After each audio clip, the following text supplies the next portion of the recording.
It's time now to work on my farm, so I make myself a little 10 by 10 area. Now, I'm not quite sure how the farming works just yet, at least as of right now. I'm assuming it's similar to Minecraft, so I open up a couple of blocks to put some water in order to water the fields. Though when I go to do it, it doesn't seem like it really does much. Also, I've noticed that gathering water seems to be bugged. It doesn't work half the time, and when you do gather water, as you see there, it leaves like an empty spot in the river where I can no longer obtain water, so I have to move downriver. And as I get more water, it leaves more of those empty blocks, so hopefully that gets fixed soon. Now, I did manage to find like 1 or 2 seeds in the wild, but it seems that the majority of seeds are going to come from the crafting table here, where you have to use Essence of Life in order to purchase seeds. Once you have them, you just plant them, and that's pretty much it. Now, I did catch some chickens. You actually catch them with a box instead of luring them like in Minecraft.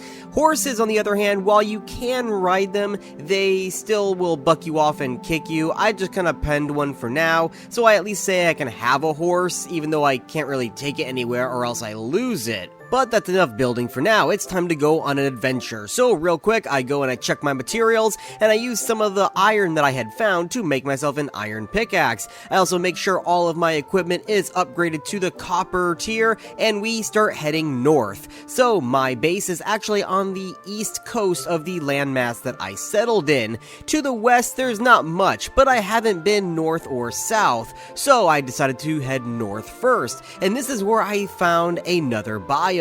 This is the cold biome, so you're gonna have all the different sub-biomes that will fit within the cold temperate. So you have this pine forest, you have glaciers, tundras, and so much more. The first thing I do, of course, is try to take anything that is not nailed to the ground, including those that are nailed to the ground, like this tree, redwood trees. I also find some blue crystals up in the mountains. Again, I still don't know what the crystals are for, but I'm taking them anyway. I then find myself into a snowy biome called the Everfrost, and only a few feet in, I come across my first predator, a giant polar bear. Now, I'm assuming they are the apex predator of this landmass. Of course, there is one other one that I won't find until later, but no spoilers.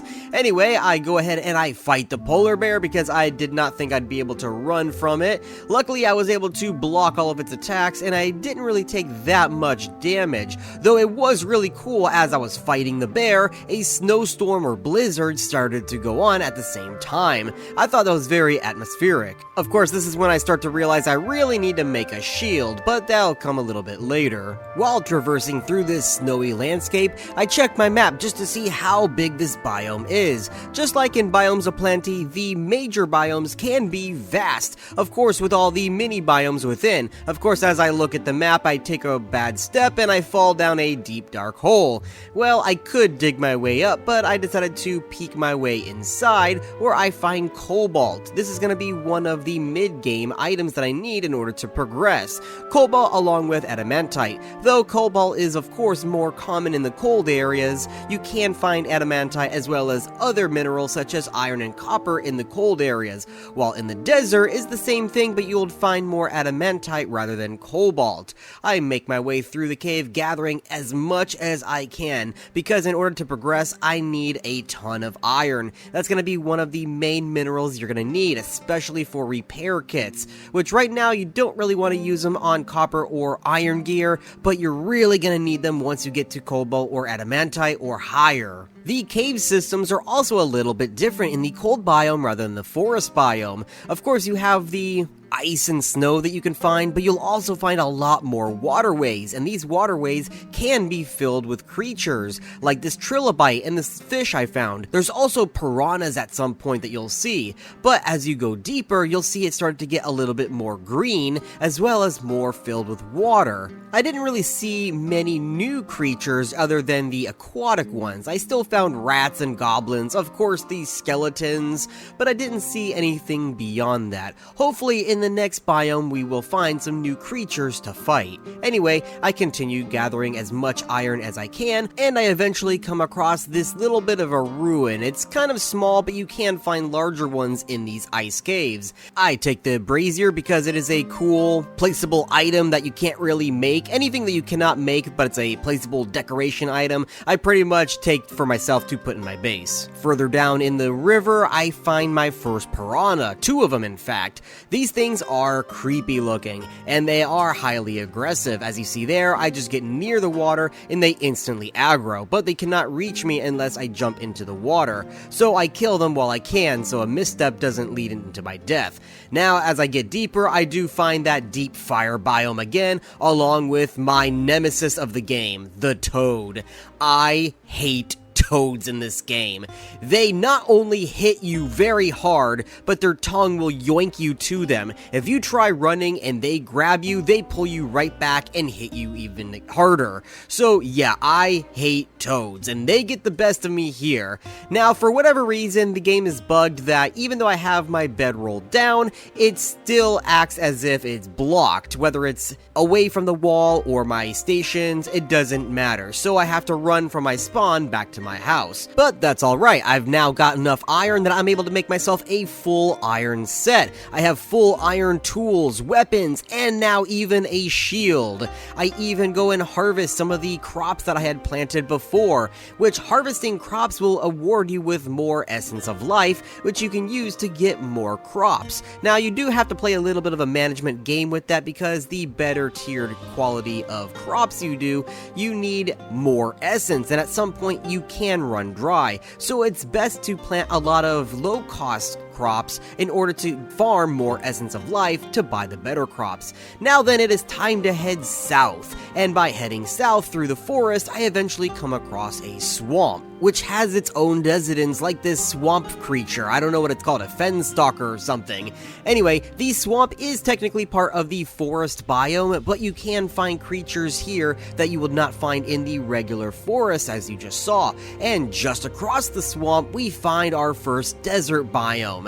And now that is going to be a major biome with all of its sub-biomes within. This is great. Now I know I have to head south for the desert and north for the cold area. And of course, we have the fire biome nearby, so it's going to be quick work to get to any of these biomes. Now then, the first place that I find is a ruin. It has one chest and a couple of skeletons, though they're not hard. The desert and the cold biome, the snow biome rather, are about equivalent in terms of progression. While the gear you can get from the desert is technically better, the adamantite is technically stronger than the cobalt, it's almost the same. You can be in iron armor and still be relatively fine in the desert. Anyway, what I'm not fine with are these giant flying bugs.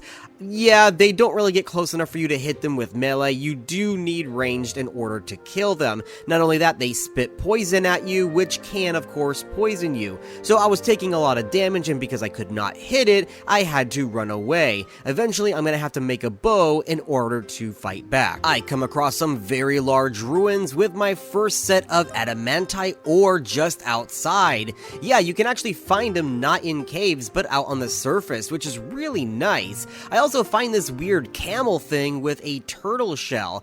I was hoping it was going to be a mount like the horse, but I was not able to ride it. Anyway, I now head into a badland area where I come across some zombies and more ruins. While exploring the ruins for some treasure chests, I come across another one of those bugs, but this time I was able to jump up and slice it in half, where I receive a venom sac. You're going to need a lot of those in order to progress into the adamantite tier, so I recommend killing as many bugs, snakes, scorpions as you can. And as I explore the ruins, I find a workshop, so I go ahead and utilize it to make myself a bow so I can fight back against the bugs, only to then find an iron bow in a nearby chest. So yeah, that's pretty funny. Make a bow and then find a better one 2 seconds later. I decide to utilize it for the first time and shoot this skeleton from a different building.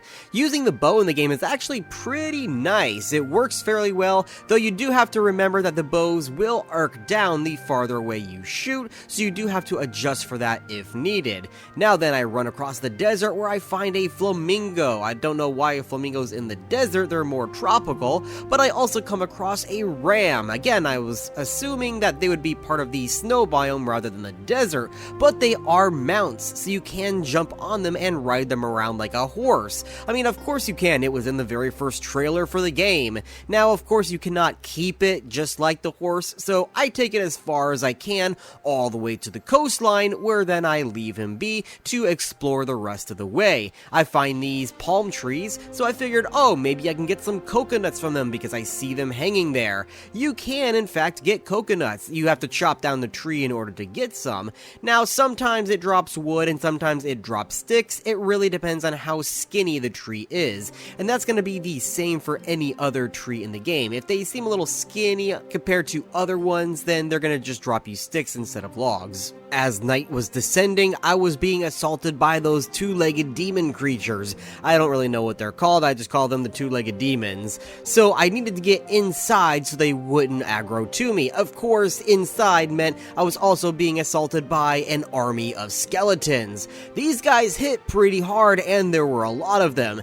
I did my best and I utilized my brand new shield to block as much oncoming damage as I can. I also kept moving, making sure I kept them in front of me so none of them could get me from behind, though I soon enough picked them off one by one, going to the archer last. I was actually successful and that surprised me, but now it was time to go cave splunking, as I've not yet been into a cave in the desert region just yet. Now, unlike the other caves, you can in fact find creatures in the desert caves that you cannot find above the surface. You can also find minerals there as well, such as the cobalt, which is possible to find, of course, more rare as opposed to the adamantite, but I've also found silver. What I've yet to find is gold. Gold is going to be something I'm going to really need in order to make a couple of benches as well as upgrades in the future. As I progress into the cave, I come across what looks to be a tomb with a single skeleton guarding it.